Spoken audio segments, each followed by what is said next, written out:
සුබ දවසක් වේවා. ඉතින් අද අපි කතා කරන්න යන්නේ වටු වගාව ගැන. ඉස්සරෝම අපි බලමු වටු බීජ කොහොමද තවන් දාගන්නේ කියලා.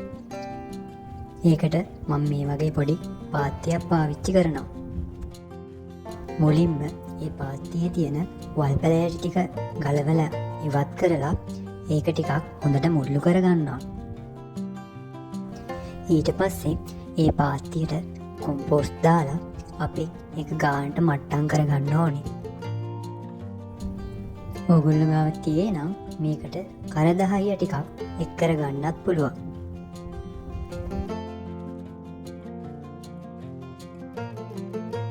ඉතින් මම මේ විදිහට මේකට කරදහයිය ටිකක් එක් කරගෙන මේක හොඳට මුල්ලු කරගන්නවා.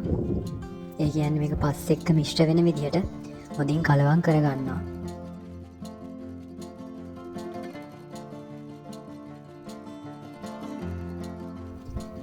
ඉතින් බීජ හිටවන්න කලින් මෙන්න මෙහෙම ලීයක් ආධාරයෙන් මම කාණු සකස් කරගන්නවා.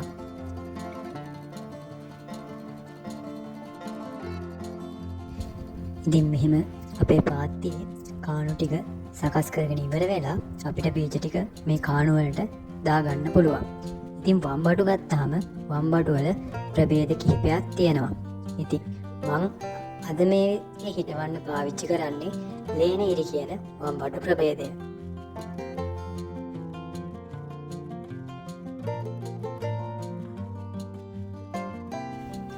ඉතින් මේ තියෙන්නේ අපේ ලේනීරි වම්බඩු බීජ ටික.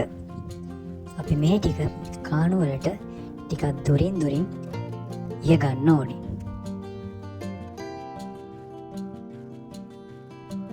ඉතින් ඒ විදිහට කාණු වලට අපේ බීජ ටික ඉහ ගත්තට පස්සේ අපි තුනේ සියුම් වස්තට්ටුවකින් ඒ කාණු ටික වහලා හොඳින් ජලය සම්පාදනය කරන්න ඕනේ. සතියක් විතර යද්දි මෙන්න මේ විදිහට පැලවිච්ච වම්බටු පැල ටික ඔයාලට බලා ගන්න පුළුවන්. ඉතින් අපි මේකෙදි මේ පාත්තියට එන වල් පැල මර්ධනය කරන්න වග බලා ගන්න ඕනේ. ඒ වගේම කෘමිහානි වළක්වා ගන්න ස්වභාවික කෘමි විකර්ශක පාවිච්චි කරන්නත් පුළුවන්. ඉතින් මාසයක් විතර මේ වම්බටු පැල මේ පාත්තියේ ලොකු වුණාට පස්සේ අපි මේ ටික ගලවලා අපේ ශේෂ්ත්‍රයේ එහෙම නැත්නම් බිම ඒ වගේම මේක වග මලු තුලත් වගා කරන්න පුළුවන්. ඉතින් පසේ තෙතමනේ තියෙද්දි මේ විදිහට මූල පද්ධතියට හානියක් නොවන විදිහට අපේ මේ පැල ගලව ගන්න ඕනේ. බලන්නකො ඉතින් මේ විදිහට ගලව ගත්ත පැලයක්. දැන් අපිට මේ පැලේ හිටව ගන්නයි තියෙන්නේ. ඉතින් ඒකට අපි මොනවද ඕනේ පොහොර මිශ්‍රණය කියලා බලමු.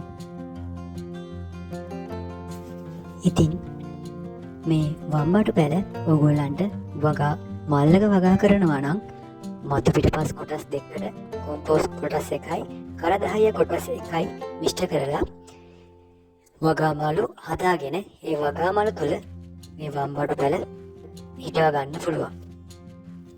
අපිට මේ වම්බටු පැල බිම හිටවද්දී අපේ වලවල් වලට කොම්පෝස්ට් කොටස් එකයි කරදහය කොටස් එකයි මිශ්‍ර කරලා හදාගත්ත මිශ්‍රණය එකතු කරගන්න පුළුවන්. ඒ වගේම එක වලකට ESP ගිනිපෙට්ටි එකකින් එකක් වගේ එකතු කරගන්නත් පුළුවන්. ඉතින් අපි ශේෂ්ත්‍රයේ මේ පැල හිටවද්දී බේලි අතර එහෙම වගේම පැල අතර අඩි 3 වගේ වරතරයක් තියාගන්න ඕනේ. ඉතින් ඔයගලන්ට බලා ගන්න පුළුවන් අඩි 3ට මම හදාගත්ත පාත්තියක් තමයි මේ තියෙන්නේ. දැන් අපි මේ පාත්තියේ අපේ වම්බටු පැල ටික හිටව ගමු. මම මේකට අපේ පොහොර මිශ්‍රණය කපාගත්ත වලවල් වලට එකතු කරලා මෙන්න මේ විදිහට පැලේ හිටවගෙන තියෙන්නේ. ඉතින් මාසයක් වගේ යද්දී අපිට මේ පැලවල මල් පිපිලා තියෙනවා බලා ගන්න පුළුවන්. ඉතින් තවත් වීඩියෝ එකකින් හමු වෙමු. අපිව සබ්ස්ක්‍රයිබ් කරලා නැත්නම් සබ්ස්ක්‍රයිබ් කරන්න. ඒ වගේම තව කෙනෙක්ට මේ වීඩියෝ එක වැදගත් වෙයි කියලා හිතනවා නම් ෂෙයා කරන්න අමතක කරන්නත් එපා.